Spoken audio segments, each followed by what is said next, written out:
फिल्मों को आवाज मिलने के बाद कई खूबसूरत चेहरों ने पर्दों पर अपनी पहचान बनाई। 60 के दशक में प्रभावशाली सितारों के रिश्तेदारों ने भी 30 और 40 के दशक में अपनी अदाकारी का जौहर दिखाया। इनमें मशहूर अभिनेत्री निम्मी की मौसी ज्योति और मां वहीदान का भी नाम शामिल है। हमारा चैनल पहला ऐसा प्लेटफॉर्म है जो ज्योति और वहीदान को याद कर रहा है। इससे पहले शायद ही किसी ने उनका नाम सुना होगा, लेकिन 30 और 40 के दशक के मध्य इन दो अभिनेत्रियों ने न केवल अभिनय से लोगों का दिल जीता, बल्कि आवाज की दुनिया में भी उनका एक अलग मुकाम रहा। ज्योति और वहीदान ये दोनों सगी बहनें थीं। उनका नाम सुनकर आपको आश्चर्य हुआ होगा। असल में मशहूर अभिनेत्री सितारा देवी ने बताया था कि ज्योति का असली नाम सितारा बेगम था और खुद सितारा देवी ने उन्हें ज्योति नाम दिया था। कुछ रिपोर्टों के अनुसार वहीदान ने उन्हें भी ज्योति नाम दिया था। चूंकि वे तीनों अभिनेत्री रणजीत मूवी टोन की सदस्य थीं, इसलिए उनकी जिंदगी में कई सारे दिलचस्प किस्से आपस में जुड़े हुए हैं। ज्योति का फिल्मी सफर 1940 से पहले शुरू हुआ, जबकि उनकी बड़ी बहन वहीदान फिल्म उद्योग में सक्रिय थी। यही कारण था कि उस समय के प्रसिद्ध स्टूडियो और फिल्मकारों से उनका बेहतर संबंध बन चुका था। वहीदान की कामयाबी का असर ये रहा कि जब ज्योति मुंबई आई तो तुरंत ही उन्हें काम मिलने लगा। दोनों बहनें अपने माता पिता की खुशनसीब संतान थीं। वहीदान और ज्योति के पहले जन्म लेने वाले संतानें ज्यादा दिन तक जीवित नहीं रह पाई, इसलिए माता पिता ने अपने संतानों की लंबी उम्र के लिए अजमेर के ख्वाजा दरगाह में मन्नत मांगी। ज्योति का जन्म 1921 में आगरा में हुआ था। उनका परिवार एक खानदानी अमीर और संगीत घराने से जुड़ा हुआ था, इसलिए दोनों बहनों ने आगरा के एक घराने से संगीत की शिक्षा ली। 40 के दशक में फिल्म उद्योग के कलाकार अक्सर एक ही स्टूडियो के लिए काम करते थे और उसी स्टूडियो के आसपास बस जाते थे।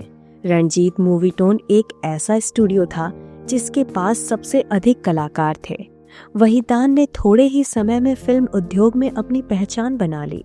प्रोफेसर वीमैन, MSc, पृथ्वीपुत्र, रिक्शावाला, सेक्रेटरी 1938 में रिलीज हुई इन फिल्मों में उन्होंने गाने गाए और अदाकारी भी की।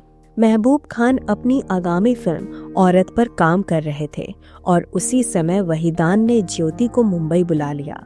आपको बता दूं कि दोनों बहनें महबूब खान की पसंदीदा अभिनेत्रियां थीं, लेकिन सरदार अख्तर, जो महबूब खान से प्रेम करती थीं, ने उन्हें इनसे दूर रखने की हर संभव कोशिश की। औरत फिल्म का मुख्य किरदार ज्योति या वहीदान को करना था, लेकिन सरदार अख्तर ने वो किरदार अपने नाम करवा लिया। औरत फिल्म से ज्योति को निकालने के लिए सरदार अख्तर ने ज्योति को अपने घर बुलाकर दूसरी फिल्मों में काम करने का प्रस्ताव दिया। उन्होंने कहा वे खुद औरत फिल्म में काम करने जा रही हैं, इसलिए बाकी फिल्मों के लिए उनके पास समय नहीं है। इसके बावजूद महबूब खान ने जमुना का किरदार ज्योति को दे दिया। हमारी राय में ज्योति का किरदार मदर इंडिया फिल्म में नहीं दिखता, जो औरत फिल्म की रीमेक थी। औरत से पहले महबूब खान ने अली बाबा फिल्म बनाई थी, जिसमें मुख्य हीरोइन ज्योति की बड़ी बहन वहीदान थी। ज्योति की फिल्मी यात्रा बहुत खूबसूरती से चल रही थी। इसी बीच 1942 में अफवाह फैल गई कि मुंबई पर बम गिरने वाला है। इस अफवाह से ज्योति डर गई और 3 साल के लिए अपने गांव लौट गई। शायद इसी दौरान एक लंबी बीमारी के कारण वहीदान का निधन हो गया। वहीदान की बेटी निम्मी बहुत छोटी थी, इसलिए वो अपने गांव से अपनी मौसी ज्योति के पास आ गई। वहीदान के निधन से पहले ज्योति की शादी मशहूर गायक GM दुरानी से हुई थी, जबकि वहीदान के पति अब्दुल हाकिम मिलिट्री कॉन्ट्रैक्टर थे। भारत पाकिस्तान विभाजन के समय निम्मी अपनी नानी के घर पाकिस्तान के अबोटाबाद में थीं।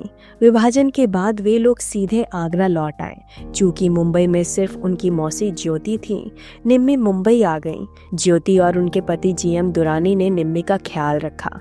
अब हम इस कहानी के थोड़े पीछे जाकर ये जानने की कोशिश करेंगे कि ज्योति का फिल्मी सफर कैसे कमजोर हुआ। जब ज्योति 3 साल के बाद मुंबई लौट आई, तब महबूब खान के अलावा किसी ने भी उन्हें काम नहीं दिया।